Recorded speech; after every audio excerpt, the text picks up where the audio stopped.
Welcome, everybody, to this week's show. This is the You Can't Comp This NBA Trading Card Podcast. I am your host, Russell Gibson, and this week we have got the almighty Matt Harper. Matt, please say hello and tell us a little bit about yourself. How you going, everyone? Good to finally get on the show with Russ. And I'm one of the admin from NBA Card Market. We also do breaks and collectibles at Showtime Collectibles, and been breaking for a few years, but help run a few different pages. But NBA Card Market is where most of my time's spent. But yeah, thanks for having me. Oh, man, honestly, it's a privilege to have you on. I feel like you undersold yourself here a little bit short. You do other projects too. What else are you working on, man? Other projects. Because you're doing a Raz page, aren't you? I sort of assist on a couple of Raz pages, and obviously run videos and things like that. That sort of side stuff, I guess. A little bit involved with the hobby. It's not entirely cards and collectibles related, but yeah, we still do a few of those sort of things. I'd probably do more Razes hobby-wise with NBA Card Market. But yeah, it's just a bit of fun, I guess, on the side. Tell us about NCM. Tell us about the trials and tribulations of being an admin on that. Trials and tribulations. NBA Card Market. Tell us about your goals of Card Market. You know, what did you want to do and how you wanted to help the Australian community? Because it's all volunteer-based, right? It's all volunteer-based. We don't earn a cent from NBA Card Market. Everyone volunteers their time. We do have quite a big team. It's definitely not a one-man show. Jeff Bulls, he started NBA Card Market. That was his baby. He's now moved to Scotland, sort of handed the reins over. He's still in the background, but we probably do a lot of the heavy lifting. But yeah, we have a big mod team. Everyone has a role, whether it's time stamping auctions, running Razes, just general moderation and keeping environment safe, keeping scammers out, screening profiles. It's time consuming, but it's enjoyable. Like, I've been an admin there, I would say 6 or 7 years now. There's a couple of hundred members at the time when I was asked to help. We've had admins come and go in that time, and probably the last one that's sort of still around. We have a lot of new guys or people that have been around the hobby quite a bit. We've recently brought in Dave Ellis. He's from one of the original Facebook groups, NBA Trading Cards Australia. He's joined our team now, so he brings in a lot of experience as well. And yeah, guys like Ryan and Ross, they do a lot of heavy lifting. And got our retro pack guys like JJ Fools, Mitch, the Dance Man. He's running videos and moderating with us, and admin. Yeah, it's a big team, but it's we've got guys that come and go. Sometimes it gets a bit much, but we try to keep a core team together and keep things rolling. Look, I would say that's probably the most adminning a page is the least. You don't get a lot of thanks back for doing all the hours, like the countless hours that you put back into it. And I think the other one that comes to mind too is the Australian Scammers page too, because you contribute to that too, don't you? Yeah, I'm one of the admins on the Scammers page. That's sometimes a tough one because you have to see people that come up you might have dealt with. You can't take sides. You have to always sit there in the background and read both sides. And we get a lot of things that get posted there that we can't approve because it's just throwing people under the bus for random reasons with no evidence of things. It has to be a straight out scam to be put on there, and someone's taken it further and escalated to a PayPal claim or something like that. And then we'll look at it. If someone hasn't received cards or sold that same card 5 times to different people, then we'll look at stuff like that. But I guess it's not just a general throw all your rubbish out there and we'll approve it. It's got to be legitimate. That's it's a tougher page to, I guess, run. But yeah, there's another team there as well, and guys from different corners of the hobby, I guess, in that one helping run it. I think you do need large teams to run stuff like this just to spread out that emotional load on you guys, 100%. right? Yeah, 100%. Yeah. So talk to us about the process that you go through checking profiles to keep the page safe, and then maybe go through the process of how you support members after they've been scammed, to like chase members up, because I know that you guys will support your members in that sense too. I guess if someone tries to join our page, we'll generally check if the profile, we sort of have some strict rules. Generally, you need profile pictures, you need a legitimate name. We don't let brands or business names join. It has to be the person's account. Like Russ's Collectibles, we wouldn't accept that, whereas we'd accept your proper name. Yeah. So we sort of screen that to start with. You have to have more than 2 friends.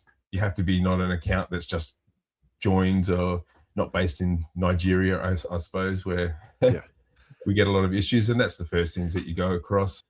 generally, like I admin across a few groups, and if you're in a couple of the other groups I'm in, they've already been vetted, we'll accept it. If you're an admin on multiple groups through Facebook, it'll tell you if they've been blocked from another group for a reason, it'll come up and tell you that straight away. And generally that won't get approved. We are lucky enough that we don't get a lot of scammers per se through NBA Card Market. We have issues. There's always people that haven't sent a card, or something's delayed, or there's an issue with something, and we just go through the process. If they were scammed or someone didn't send a card, take the correct protocols for how to follow it up through PayPal, whether it's doing a bank charge, call your bank, try and get that money back. After numerous means of trying to contact that person, sometimes they just had an issue and they'll pay it or they'll send it out. That's generally the normal thing. It's just late. People can be slack, and we sort of get that, but you can't be. But that's what we generally do. And if it's multiple occasions, that same person, then we just generally remove them. We just don't like having those problems in the group itself. And you can't be everyone's best friend.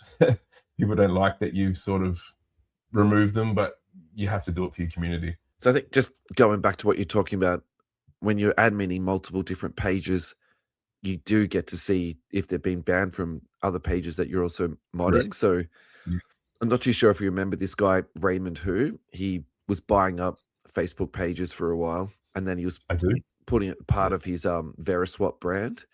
And that was his whole argument about him being in charge of all these different pages, was that if you remove one scammer from this, you're removing it from every single page that he's also adminning and modding on, so that sort of protects not just one community, protects the whole greater community. But I'd love to have Raymond actually back to come on the show, because there's been some wild stories coming out about his Veriswap platform. And Veriswap, I've heard some stories about Veriswap, and they went all. I'm actually really sad about that. I'm genuinely sad, because I think it's a fantastic idea what he's come up with, but it just seems like the execution of the whole thing there's been some loopholes that people have exploited in it for the wrong reasons. So. I never had any experience with Veriswap itself, but the groups that were run by that, I suppose I did see. For me personally, it wasn't someone you could contact straight away. So if you're going to do that, you have to be able to contact or be active in. To me, you still got to be active in those communities. You can't just be an admin in the background and do nothing. You sort of, that's how. Through the groups I'm in, you generally talk to members. You are active with the members, so they can actually speak to you. If they don't find that they can speak to you, then there's not a lot of point to it, in my opinion. You can probably talk to a lot of people in our groups, and I've built friendships with them, and they sort of can trust you a bit more just from being active in your community itself. I couldn't imagine how many DMs he'd be getting a day, though.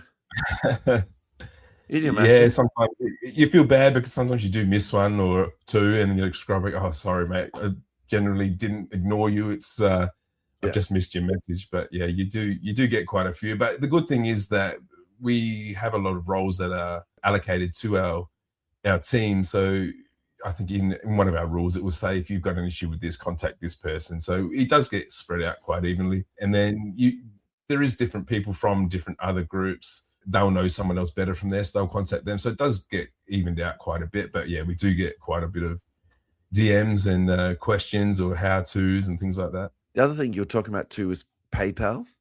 So have you heard about the new PayPal revised their T's and C's for the 15,000th time? Goods and services. If you're purchasing cards via goods and services, but you have the intention of reselling it, that's now not covered under it's not covered, the payment protection. So if you're a genuine collector and you were buying a card for yourself, you're covered. If you're just buying it to flip, you're not.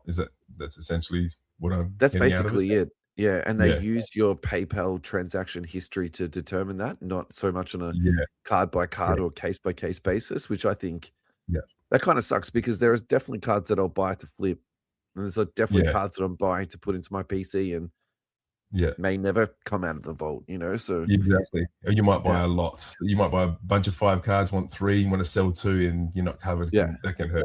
I guess they're losing money on them. It's must be a reason. I think it's just a time factor too. Can you imagine chasing up all these scams at a scale like PayPal will be doing? I can't remember what the exact days is now, but it's like 180 days or something you can claim back or something like that. So what's your advice around that now? If PayPal's not going to cover you, what's the best next thing for people to do? You got to sort of look at who you're buying from. If they're reputable and you can see that, then people do use PayPal friends and family. Obviously, it's against their T's and C's. They don't want you doing that. I guess if you're buying to flip it, I don't really know what the alternative is. Like a lot of guys use Pay ID. Like just from my personal dealings, most people pay through Pay ID these days anyway. My PayPal amounts coming through, like just through breaks mainly. We do get PayPal, but majority is through Pay ID these days. Whereas going back, I don't know, almost 10 years, it was nearly all PayPal. It was like the only currency, wasn't it?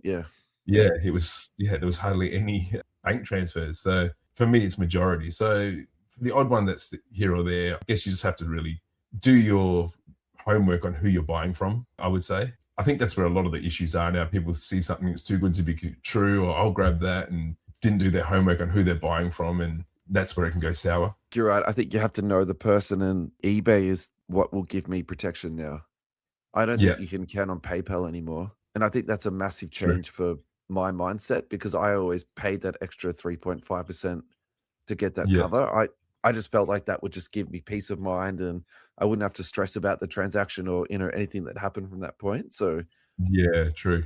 It's like quite a lot of my big purchases. A lot of my purchases, if I buy bigger cards, it was mainly through card trades, but I still buy from eBay. A lot of my purchases are still through eBay.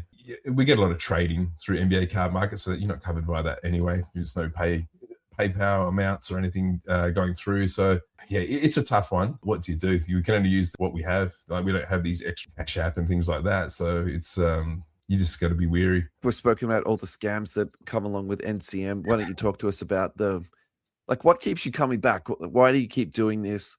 What's your motivation? What do you enjoy out of this? Because that's the part I would definitely like to talk about too, not just all the. I guess I've always collected. Like prior to social media, like we had Oz Card Trader. So back in Oz Card Trader days, like I met guys like Dave Ellis or Chris Rimpus, like all back from Oz Card Trader. Like even Grayson from Cherry was breaking from his apartment back those days. But you didn't really know these people. As soon as social media came out, it's sort of people you've known for years. Got to know them. You actually saw them as a person. You know what I mean? All being brought together. And obviously the COVID boom, everything exploded. The groups exploded like by thousands.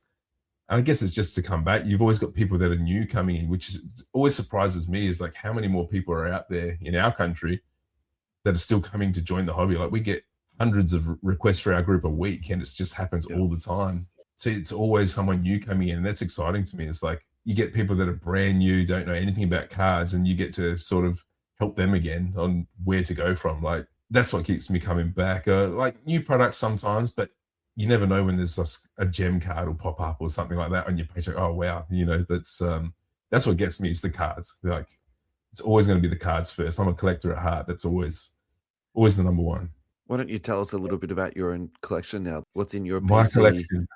What's a card that's never going to be taken out and sold, even if the sky is coming down? I've got a few cards like that. So I was fortunate enough to buy a lot of cards before booms and from long time ago. And my personal collection is Shaquille O'Neal. I had an abundance. Me and Joe Fu used to compare our collections all the time. We met up in Melbourne. I was going to say, are you friends or enemies with Joe Fu at this point in time? No, we're friends. So we went when Shaq came to Australia, we went together. So we had a small group of guys. We were called the Shaqwits, and we went together. Now we were all friends. We've sold each other cards, things like that. But no, we've never fought over cards. And we were always like, if someone was going for a big card on eBay, we'd always check with each other or something like that. The last few years, I haven't made a lot of huge pickups. I had an accident, things like that. So it's put me out of sort of collecting for a little bit, but I sold a few of my sort of generic Shaq autos. I've kept the bigger ones. Like my main thing is Flawless. I love Flawless. I've got it's probably up on the shelf behind me. I've got a complete rainbow, things like that. But I've got like the Shaq Laces, Immaculate 1-of-1s, things like that. They'll probably never go anywhere. But prior to that, I've got my Jordan autos from years ago, 9.5 autos that $500 Australian back in the day. They'll probably never go anywhere because I'd never be able to buy it back. No amount of money is going to they're hitting like 18 to 20,000. I'm not going to turn around and spend that money. So they're the ones that I'd probably keep, pass to the kids, things like that. It's crazy, isn't it, how much cards have moved in such a short period of time. When you talk about a Jordan auto for $500, that Kobe autos, the one for me is the Kobe autos, because I can remember seeing them, people couldn't sell them for $300, whereas now, well, I'm probably exaggerating, Kobe years ago, and I decided, no, I just want to stick with Shaq. I had about 15 Kobe orders. They sold for between 150 to 165 a piece. Yeah. And stupid me looked at the values after he passed, and it probably would have been worth about 70K. So it's it's insane. Kobe signed everything. He was their number one for Panini. He was in every product. If you pulled a Kobe, he was the Steph Curry of that generation, right? He was the Steph Curry, but you just pulled him often. It wasn't rare. It was good, and there's still a lot out there, but there's a lot that are hidden now. Kobe's now going for 3,000, and that for me, I still find that a little bit difficult to get my head around. But then at the same time, I still think, man, Kobe's probably still a good buy for 3,000. Exactly. I actually bought a Kobe auto probably the week before he passed for $250 on card Revolution auto. I completed the 16-17 Revo auto set, so I had that one in there. $250 I paid for it, and the following week it was thousands. It's and it's never come back down. Really, it's insane. No, I guess that one's different circumstances a little bit, but the prices are. I couldn't afford to buy a lot of that stuff anymore. It's just moved significantly. Keep talking to us about Shaquille O'Neal, because what's your grail cards, either that you've got in your own collection or that maybe one day, if everything lands perfectly, tell me some of the Shaq grail cards that you'd love to collect. Shaquille O'Neal. So I'm a bit of a funny one. So it's not the most expensive cards for me. I'll just go back to my history on collecting. 93, 94 hoops, ripping a pack, getting a Shaq base card, second year. But I loved it. That was my favorite card. Still is my favorite card to this day. Yeah. I now got hand-signed copies of that card. It's the 93, 94 prototype slabs. That's my favorite card. I was lucky enough to meet him, obviously got a photo, and then I sent that photo, had it made into a card.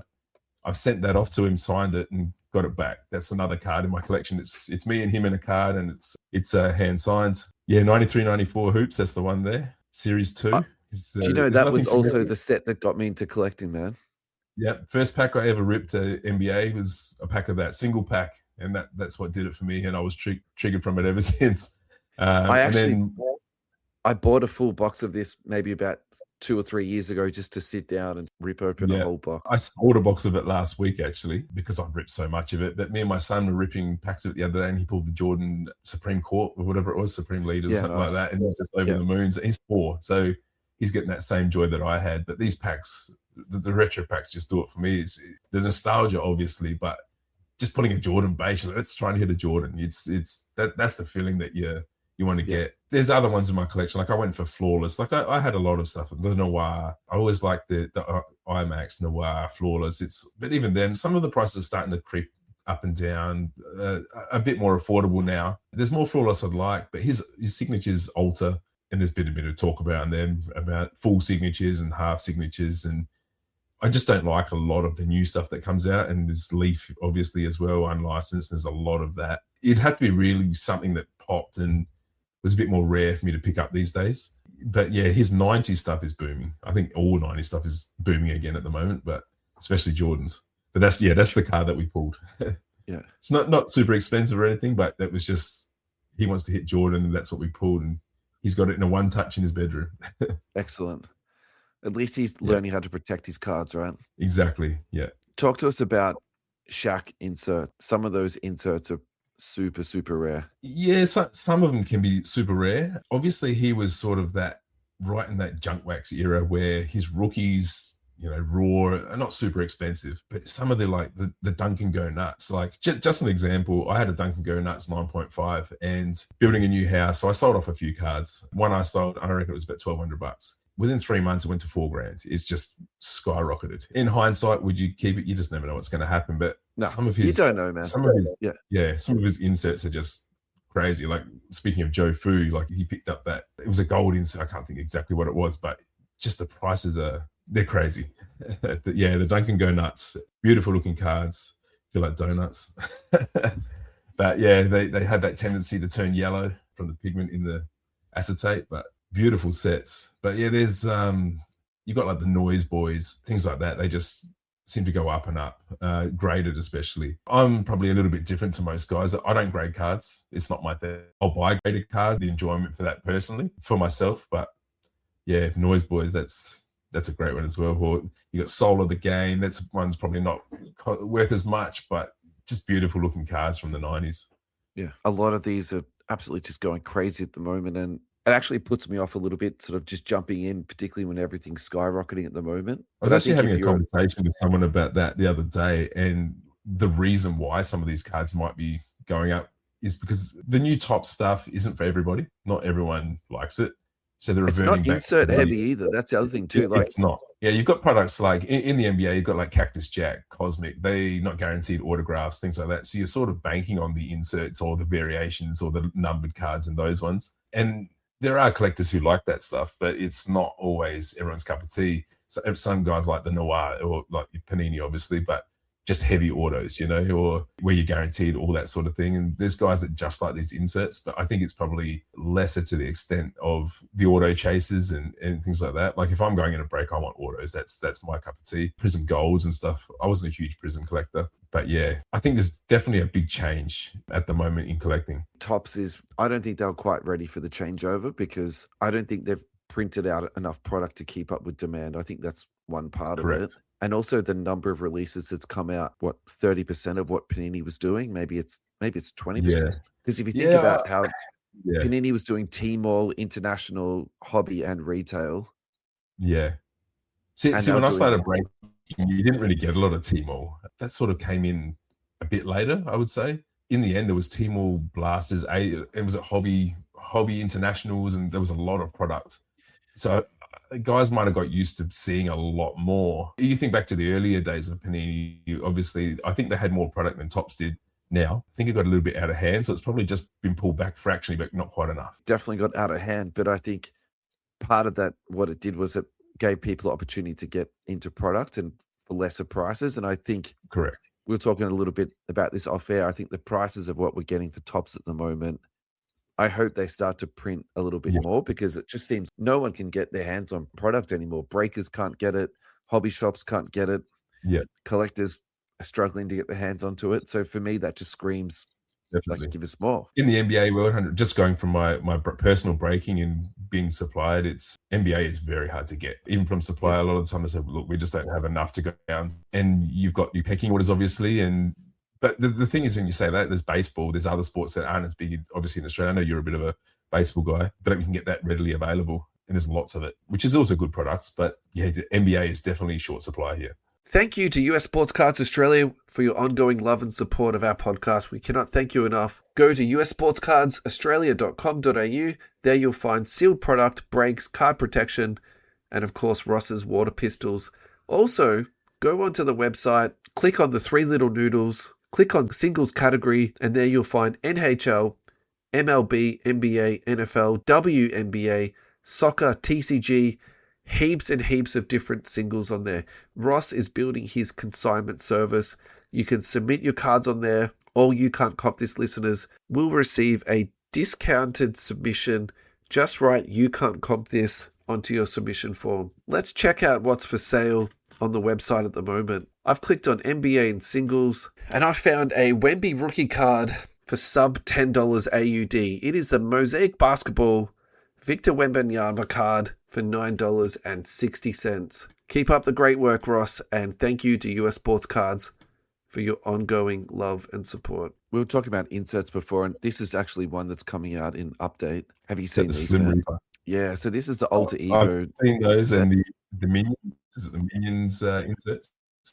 That is also out of update, but that's a different checklist again. But these cards here, I think these are absolutely amazing. I think people are going to eat these up, man. That's Ja Morant. Yeah. There's a Joker one too, which isn't, when I was doing this video, it wasn't out yet, but that's just released. And there's a Steph Curry one, which is him at a barbecue with like sharpened utensils that could be used as weapons, right? Like it's really, really cool. Yeah. I think these are going to absolutely bang. And I think look at that. Look at the Wemby one. Like, that's just that's awesome. Amazing.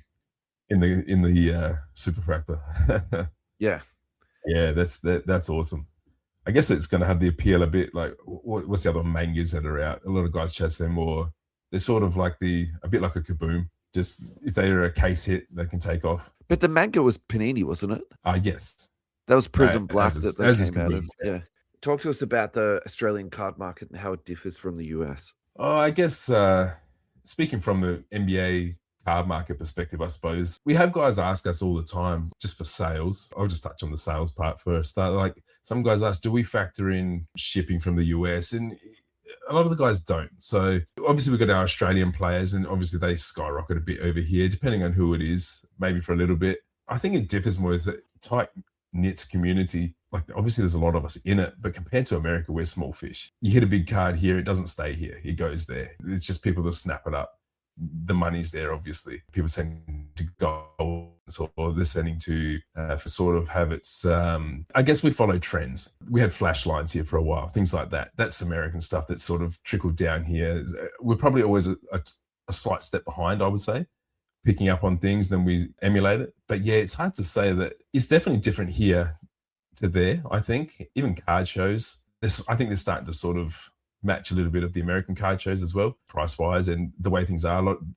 I was having a conversation with someone the other day where you see like the big card shows in America, and there's a lot of buying. I remember card shows. I think you and I did hobby hangout with the guys from Fast Break, and you didn't see these booths of just buying. And now every card show you go to in Australia, it's there's booths that just say buying with their banners and big lines.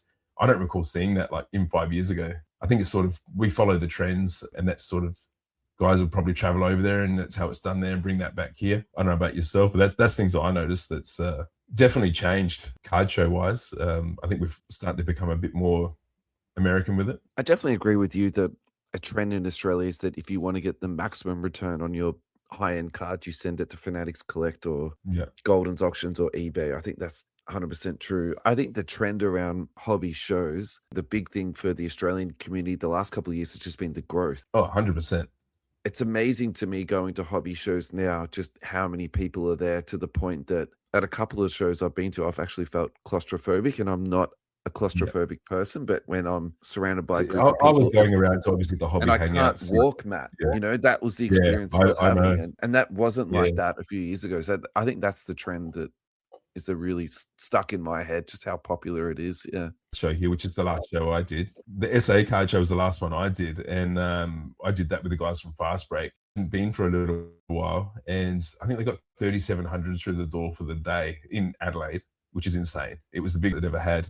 You went to the showgrounds. There was probably like 6 to 7 meetings, and it was fantastic. They're just getting huge. It's bigger. What I find with the bigger shows, though, you do get a lot of the bigger businesses in, which is good. They bring a lot more into it, but it sort of pushes some of the smaller guys out.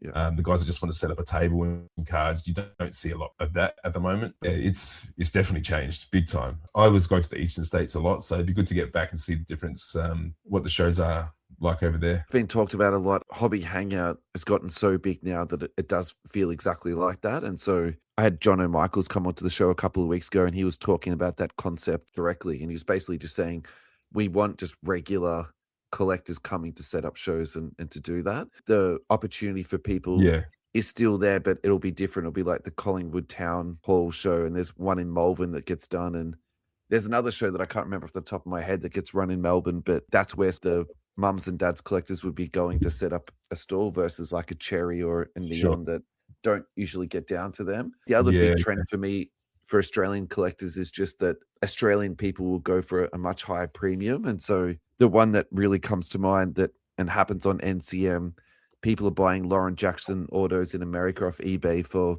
say $30, but then they actually might sell for $50 or $55 on NCM at auction, just because people love the Lauren Jackson factor. And then you don't have to deal with international customs and shipping and all this type of stuff. You can just buy it of someone directly. So I think people are actually happy to pay that little bit more to buy it locally to get that Aussie name. So that's an angle that I actually think people can take advantage of if they want to. And cards locally, you pay that little bit more. If you think our content is worthwhile and you enjoy it, you can support us by heading to your favorite podcast platform, opening any of our episodes, and clicking support the show to make a one-off or ongoing contribution. If funds are a bit tight and you'd still like to support the show, you can help us out by following, liking, or subscribing on our social platforms: YouTube, Facebook, Instagram, Twitter, and TikTok. Just search for You Can't Comp This. And don't forget to turn on auto downloads on your favorite podcast platform. Thank you to Neon Trading Cards for your ongoing support. Head to neontradingcards.com where you'll find a huge array of breaks: soccer, NBA, MLB, F1, AFL, NRL, WWE, and Marvel. Find Neon Trading Cards on Whatnot. Neon is the exclusive home of Lucky Card Co. Repack Products, Australia's leading multi-sport repack company. Neon is also a Topps and Fanatics direct breaking partner. This week from the website neontradingcards.com, we've got 2026 Topps Series 2 Baseball Hobby Box for just $189. Also, if you're still buzzing from the World Cup, we have got a 25-26 Topps Bundesliga Chrome Breakers Delight full case for $4,800. And if your budget is in the $100 range, we've got 25-26 UEFA Club Competition Chrome Mega Box for $109. That is absolutely tempting me. MLB, UFC, of course NBA, the lads have got it all. Neon have just launched their official second channel, Neon Trading Cards Plus. On the Plus channel, soccer, MLB, F1, AFL, NRL, WWE, UFC, and Marvel will be featured. Meanwhile, the main Neon Whatnot channel will run NBA breaks and the Lucky Card Co. repacks. Get in, get ripping, and don't miss out. Neon is where the action is.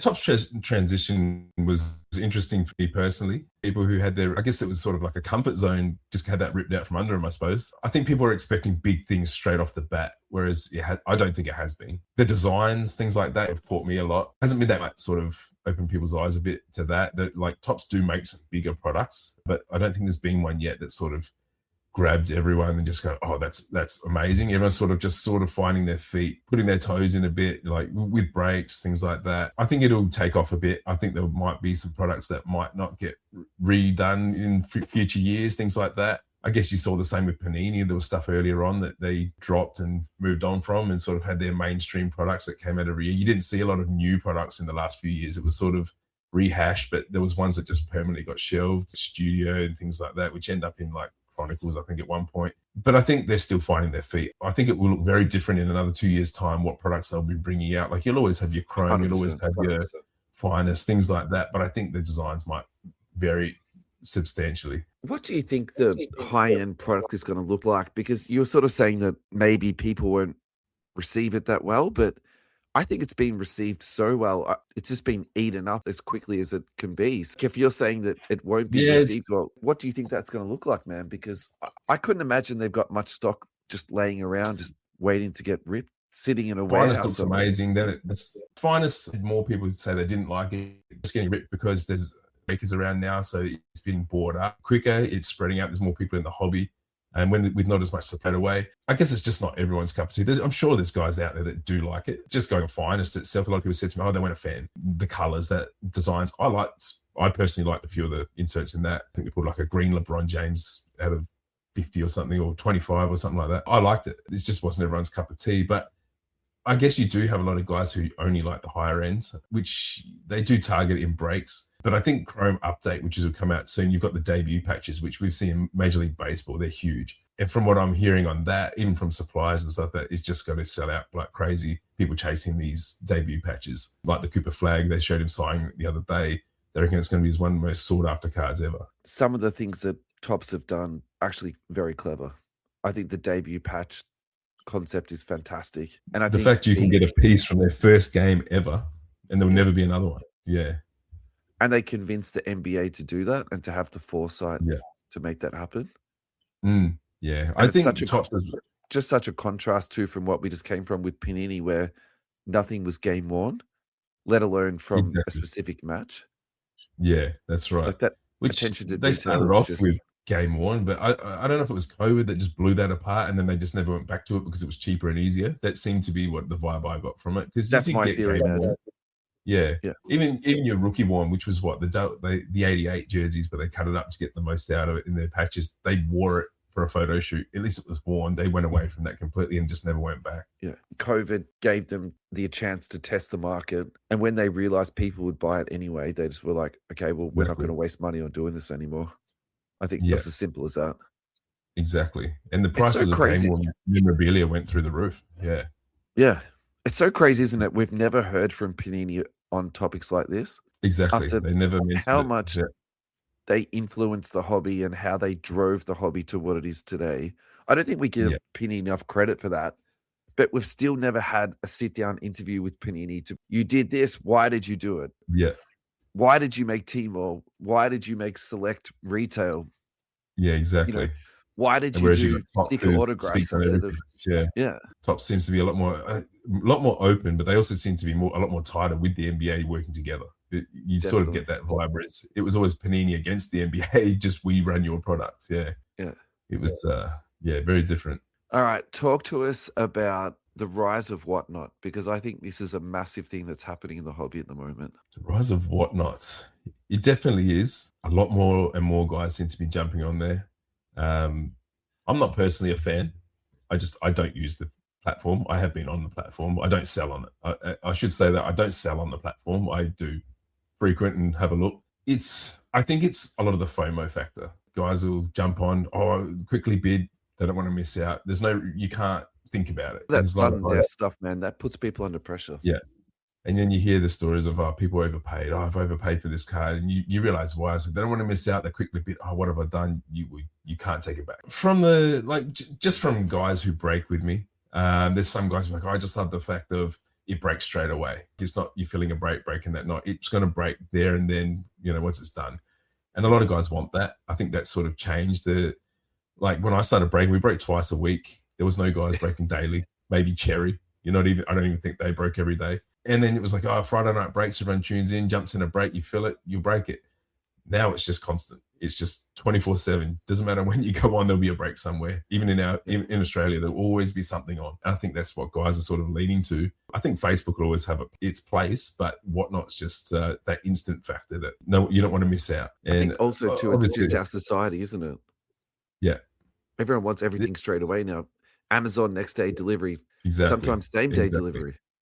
Yeah. We obviously buy stuff from the US, and we sometimes buy stuff from certain places. We get it quicker than we can get from Melbourne. You know what I mean? Like we do it, it's everyone does that in some shape or form. Yeah. This is done now. This is the future of breaking.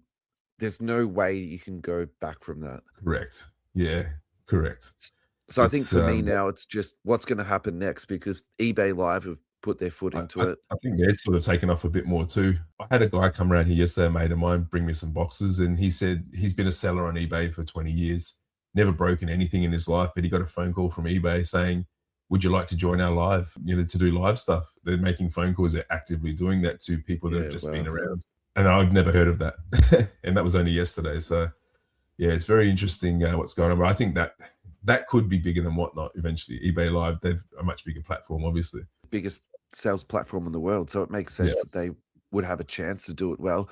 I would say for me, that means one of two things. Either they realize how much money is involved in it, or they're in serious trouble and they can't get enough people to come across to their platform. Because that's a lot of effort for a human to be calling somebody. True, which could also reflect on their no buyer fees for under $20,000 a year. They wiped all that buyers are paying fees, but it's definitely some big changes at eBay. So something must be the bottom line there. You know what I mean? Maybe the market is changing from underneath them. They're trying to recover a little bit. But actually, it's not uncommon for other auction houses to do what eBay is now doing. So all they've done is they've shifted the fees from the seller to the buyer. Which really is like you go to an auction house, walk-in auction house anywhere, and that's the norm anyway. Correct. You generally, the buyer is paying the fee, and it can be up to 20% in auction houses, antiques and things like that. Like just from my personal background, my father's got an antique business. Used to go to auctions, and you have to watch your bids because you had to pay the buyer's fee, which like golden auctions operates like that. And your sellers negotiate the fees and things like that, but your buyer's premium is maybe they're just reverting to the norm. Yeah, I wonder if a massive platform is going to come in and just compete with them too. Just someone out of the left of field that we're not watching, here it is here, and it just works out all the things that Whatnot can't quite work out. I think that's the one I'll definitely be looking for. Facebook is not as popular as it used to be. Are you concerned that's going to impact NCM? And have you done things like get a Instagram page, or do you have a Reddit page you can start building out your community into different ways, or are you just focused on Facebook? Well, we do have a Instagram, but it's not It was just bases. We do have one. It was never used for card sales or anything like that. We haven't seen any slow in the growth of the page. It sort of hasn't happened yet. It may one day, but I still think you've got a lot of the sort of the age demographic that there's guys who will not go onto other pages. There'll always be somebody there.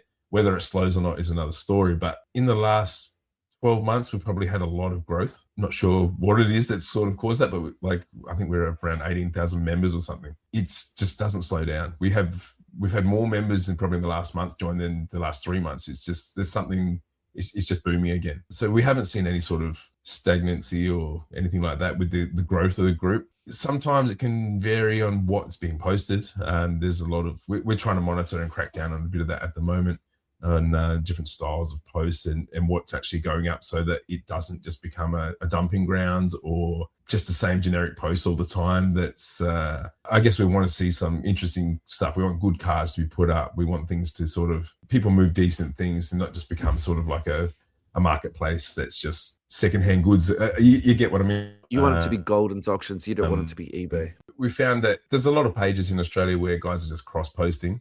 So it's just becoming like a dumping ground for common posts across like 5 pages. I don't know. I think through Facebook, you can click an option and click to multiple pages, and it's just like dollar cards, and it's just the same post on numerous pages. We're sort of trying to crack down on that a bit, whereas we want sort of unique posts just posted on the group. Say you want to sell a Shaq auto, you're going to list it there. You're not going to sell 15 $1 cards and you've posted it on 5 different groups. We're sort of just sort of getting on top of that a bit, because you don't want to clog the pages, because every post that goes up, you're bumping another post down.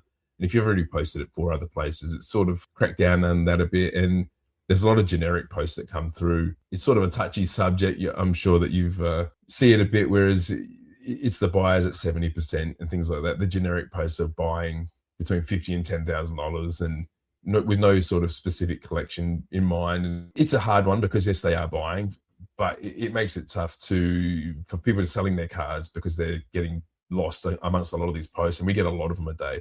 And I'm not against anyone selling cards or building repacks or things like that, but sometimes the posts just overrun things, and we're sort of trying to crack down on how many go up. Talk to us about what's happening in the hobby at the moment. What's in your mind? What's the biggest theme that's going around at the moment? The biggest theme as a admin of the market, or just in general? Just in general, man. Like, what's on your mind at the moment with the hobby? Like, I think for me, the big thing is, what should I be spending my money on? Because the trend that's picking up a little bit at the moment is that there's a lot of people that have speculated on rookie cards, and now there's a group of people that have dabbled in that. Now they're like, okay, yeah, I've done that. I want to buy into people who are a bit more secure. So I think Jordan is the really big one for that. I think Steph Curry is going crazy. LeBron James has had a big spike at the moment. My personal one is Tim Duncan. I think I've already got some of his stuff, but I'm actually contemplating just going everything across to Tim Duncan. And the fact he signed again, I never thought he would sign again. That's just one of those signs. But in saying that, when you were collecting early Panini, there was guys that were rare as anything. So Allen Iverson did not sign. He signs everything. Clearly, you can get him for cheap. Charles Barkley, he was just like, oh, he'll never sign again. He signs everything now, you know? So it's one of those things. But Tim Duncan, I just don't think you'll see him sign everything. I think he'll still be rare. It's good that he did sign some new stuff, but I don't think you're going to see him continuously doing that. He'd be a good one to buy. And I think his prices are up there, but he's sort of underappreciated in the hobby. Sort of hoping that he's still low and that you still might be able to actually get a little bit of value out of this guy, because even if you just look at his rookie cards, I think there's still a bit of value in that space, to be honest with you, man. Yeah, definitely. Yeah. The rookie sort of craze, I'll go back to the Jar Zion or even Luka and Trey. So early Luka and Trey year was the 18-19. Luka rookie base cards weren't going for anything. Like, I remember hitting, what did I pull? Dominion. So it was Dominion Trey auto. I think I sold it for $80 patch auto. That stuff skyrocketed by the end of the season. I think that's where everyone was saying the Jar and Zion year was sort of the year it took off, but I think it was prior to that. We saw it with like the Luka Prism base. You could sell Luka Prism base cards for a fortune. And it just wasn't like that at the beginning of the season. It was that mid-season where that took off, and that was prior to COVID. So I think there was a definite swing before COVID, and COVID just elevated that into oblivion. And guys were speculating, buying rookies, as we know, trying to make that next buck. You know, then you had Ant-Man and LaMelo come in, and like I pulled an absolute beast of a card that went off to Goldens and did almost 200,000 Australian dollars. Yeah, right.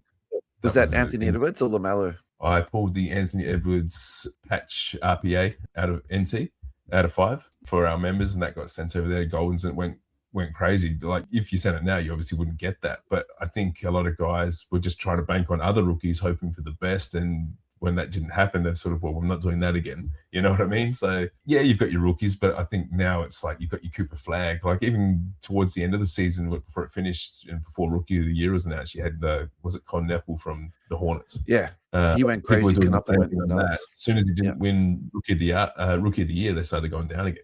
But I don't think there's as many people doing that now. There are guys chasing it. As you say, it's not. There's probably only a handful, whereas before guys were just picking numerous rookies to try and do that. There are guys reverting, and as you said, Jordan prices are booming. Someone sent me a Fleer medal yesterday and just saying, what do you think of this? Like, it spiked to like $500 and going up like a $200 jump in like a week or something, and they're just going off. Where's that ceiling going to hit? Even like the basic Jordans are starting to become unaffordable, let alone like the Scoring Kings or the Beam Team Raws. I think I saw on our page, the Beam Team Raw went up to $3K or something. I had those cards sitting in a folder still a couple of years ago. In the sets, I think. And now you've got a Jordan Hoops in a one touch. I do. Yeah. I think it was, you probably know Neb Agel, so we went to school together and did some stuff in the hobby, and he's looking through my folders. You've got a Jordan Scoring Kings in a folder. I said, yeah. He said, you better take it out. Yeah, so definitely times have changed. Yeah. Did you go to school with Neb? I did. We went to high school together. Yeah. What was he like in high school? About the same as he is now. Yeah. But that's how I sort of got into breaking, doing late night breaks with him. Nathaniel Brooks, I was in the background there for a bit, and then when they stepped out, I came in and was breaking there, and then I went off on my own after that finished up. But yeah, me and Neb went to school together. That was always interesting. Yeah. Oh man, shout out Neb, and Panther was the other guy too, and they were were doing card school. That's how I got into all of this. It was from those two guys. I've met up with Shane. I haven't seen him for a little while, but we always met up when I went to Melbourne for dinner and families and stuff like that. And yeah, he's a good guy, but he's sort of stepped back from the hobby a bit as well. He's into his NBL photography now. That's what he does. He works his job as well, but got into photography and works doing stuff, I think, for Melbourne United. Yeah, wow. Yeah, bits and pieces like that. But yeah, they had their podcast for a while. And all right, man, let's start to close this out. What's your final thoughts for tonight? Final thoughts. The hobby is, I think it's still strong. A lot of guys think that it's not. I think it's probably higher than it's ever been, regardless of COVID. Prices are still going up there. It's just cards come down, some go up, some go down. I think that's always going to be the trend. I just don't see it dying off. Like, late 90s to the early 2000s. Yeah. Can I just pull you up there for 2 seconds, actually? So sure. When people are saying that the hobby is dying or going down, not who is saying that, but what are they saying when they say that? Because you can't just say that as a statement and not like sort of have something to support. I tend to think people that say that is they can't sell the cards they have. That's generally my opinion. I will never say that to them, but that's generally what the hobby's dying. I'm like, what cards are you trying to sell that you can't move? It's sort of like that, but people do say it. But okay, so we can kind of rule that out a little bit, right? I guess it's probably touching back on the previous thing, like maybe they're invested in rookies again and that doesn't work anymore. The genuine collector is probably becoming a minority in the hobby. It's a lot about flipping. There's a lot of that's come in. And every now and then you'll find the genuine collector who's still collecting their cards, still adding to their PC. But I find that a lot of them have stopped. They'll still have their PCs, but not adding to it. I've had guys recently who, like I said, I started up breaking again 3 years and they're just coming back into it again and hadn't been in a break for 3 years and enjoying it again, just sort of dabbling a bit. And they're almost like newbies again, you know what I mean? But I think it's still strong. I just think it's in different avenues, and like I think it's so much stronger than COVID, man. Yeah, exactly. Like honestly, during COVID, we didn't have multiple platforms. You didn't have Whatnot. You didn't have eBay. Like they wouldn't start these things unless there was a market. So COVID was such a bubble, and it was so overinflated. So now we're through that, and I think that collectors have now sort of got a bit more experience when it comes to what do I actually want to do with my money. Like they've had their experiment, they've made their mistakes. Now they've sort of settled down a little bit. Yeah. Just in general, things are a lot more mature. Like, for example, when you go to hobby shows, there's people buying and selling. It isn't just people setting up with stalls and, the cash is going one way. Like it genuinely is like a circle now. Like for me, setting up at stalls before, I generally didn't buy anything. I went there to sell cards. I went there to sell memorabilia because I'm big on my memorabilia. I sold a lot of retro packs. So I had all my boxes, like an old school shop, 20 boxes of all packs. I wasn't buying much. Like every now and then you might buy something, but it wasn't like I'm actively promoting that I'm buying. And I find that most of the stores are like that now. So clearly there's a market that they can move cards. They're not going to be buying if they can't move them. So yeah. I think there's a lot more education out there for people too, whether you want to find it on Reddit. Oh, look at all the, like, obviously Instagram, 130 Australian YouTube, based. But like you've got, was it Card Ladder, places like that, multiple for just all these different places you can do your research. Whereas 130 was, exactly. People are being more educated, 100%. Scams are a lot more intricate these days. Well, yes, they're a lot more aware of how not to get scammed and what not to do about it. But I think on the flip side, as much as collectors are more educated, scammers have had more repetitions to actually get better. So that's one thing I think is a little bit of a problem, and where people can get sort of stitched up by the same person selling the card 5 times. Like they can get away with that now. And I think the other thing too, I hear it a little bit, people crossing from the Pokemon world. Like obviously you got TCG, Pokemon. It's a completely different world to sports cards. They tend to gel and mix together a bit at these card shows, but the collectors are generally, you get ones that cross over both, but they're generally different, and you hear different kinds of scams coming, and then you see some of those people trying to enter the sports card world. I think it's treated differently. I think we're probably a step ahead of the Pokemon scams sometimes than in sports cards, but it's, there's definitely more technical aspects to it, and people taking advantage of the, even on eBay, buying on eBay and taking advantage of how processes work on how you get your refunds and things like that. Like people know the ins and outs now, they're educated on that, and you got to be careful. Misleading title that's slightly different to how it is. Like it might be exactly what it is, but they know they can take advantage of it in that way. And it's it's very interesting. You got to be very careful. That's why card shows are booming, I think, because people like picking up in person. They can't get scammed when you're picking up a card, unless it's fake, of course, but that's could not agree more. A little bit different, but at least you're in person, you're getting that card. And I think that's a big factor in why they'd be booming, because you're in person. You don't have to worry about the mail. You don't have to worry about transferring money and being stolen. For me, I'd much prefer to pick up cards in person any day than from the internet, but it's still Trust Australia Post is going to deliver your stuff safely. True. True. All right, I got 2 more quick questions for you before we go. What is a RAS, and define what a vouch is as an admin of NCM? Vouchers. And I'm going to debate you on the vouch thing, by the way, too. I'm just giving you a heads up. Yeah, that's okay. RAS, raffle. RAS is a raffle. So, break down a card, and RASs have taken it. Like RASs, even during COVID, were booming because cards went so high that people couldn't afford to outright buy them. I think that's still what happens now. People don't want to spend, or even if they can afford it, they don't want to spend $3,000 on a card, but they'll chip in $10 and try and win it. I think it's one of the main ways in Australia, guys are moving bigger cards because we don't have those bigger buyers. Obviously, there's guys that will buy cards in Australia, but a lot, instead of sending it to America, they'll raffle it off here because multiple people can afford it. What I tend to find, people don't want to spend $500 on a hobby box, but they'll try and win one. I guess it's just like cross lotto. Can I interrupt you there for 2 seconds? Sure thing. People will say that going into breaks isn't gambling, and I will agree with that.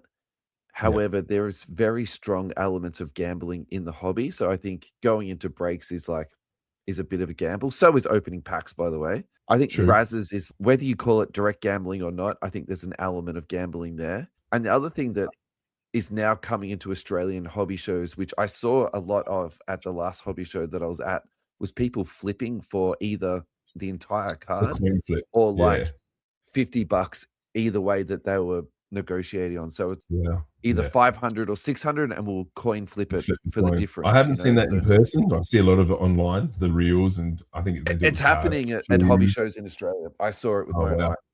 Yep. It's not something I'd ever engage in, but it's that's definitely the gambling aspect, because you could end up with less or double or nothing and things like that. But there's always an element to gambling in it. Obviously, you're taking that risk, but like you said, you could spend $1,000 on a box of top cards, get cardboard, and end up with $1. You know what I mean? So I guess it's not straight gambling for my that element. Yeah, it makes it tough. But like for me, I guess the difference with a RAS is You could go into a box of cards hoping to hit something good and get nothing. At least at the end of the day, you could buy into a $100 card, you put in $10 trying to win it, and at least you know there's a $100 card at the end of the line, you know. Whereas with a box of cards, there might be nothing, but that's the risk you take, I suppose. I guess some guys just go into it for fun, and we tell people, like, on that note, I've had people say to me, look, I'm having problems doing these sorts of things. Can you put a pause on me? And we'll gladly do that. If anyone even needs help because they're spending too much money, we'll gladly help them. Like, I've purposely banned people from pages because they've asked me to, not because they've done anything wrong, and we look after them. We're never going to put people out. We've approached people and said, look, you know, everything all right, things like that. You still have to have that sort of look over people and see what's happening. It happens. But yeah, vouchers. You want to talk about vouchers? Yeah, I want your definition of what a vouch is. Yeah. My definition of a vouch is probably completely different to most people. So a vouch on NBA Card Market, or in general, when I sort of came into social media and Facebook and things like that, because I wasn't always on there originally. If you vouch for someone, you are vouching with your wallet. So if you owed $25 to that person and I vouched for you and they didn't pay, then I had to pay that $25. That was a vouch. Correct.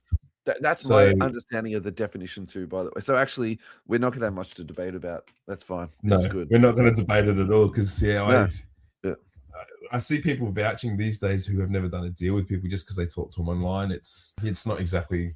doesn't really mean a lot. What brought this into my mind, and I'm not too sure if it was on NCM, but was on an Australian Facebook page, was that someone was clearly scamming people, and then in the comments there was people vouching for them. And I was like, yes, it blows my mind. I see it too. That's fantastic. Thank you very much for vouching for them. Now fix these people up for the money they've lost. Exactly. Like I've been selling stuff, and my number one rule is I won't do anything without payment. So I get people, I'll vouch for them. I'm like, no, thanks. I don't care if you know them. I don't care who they are. It's just everyone gets treated the same and you pay. You know, I just don't do it. It's not, people do vouch, but yeah, I think the definition of the vouch has definitely been lost over the years, that if you're vouching and that falls through, then you're liable, but there's no way of enforcing it anymore. You know, it's just, I think, we're on the same page there. A vouch is a wallet vouch. Good. All right, man, drop your socials again. Drop any projects that you've been working on that you want people to hear about.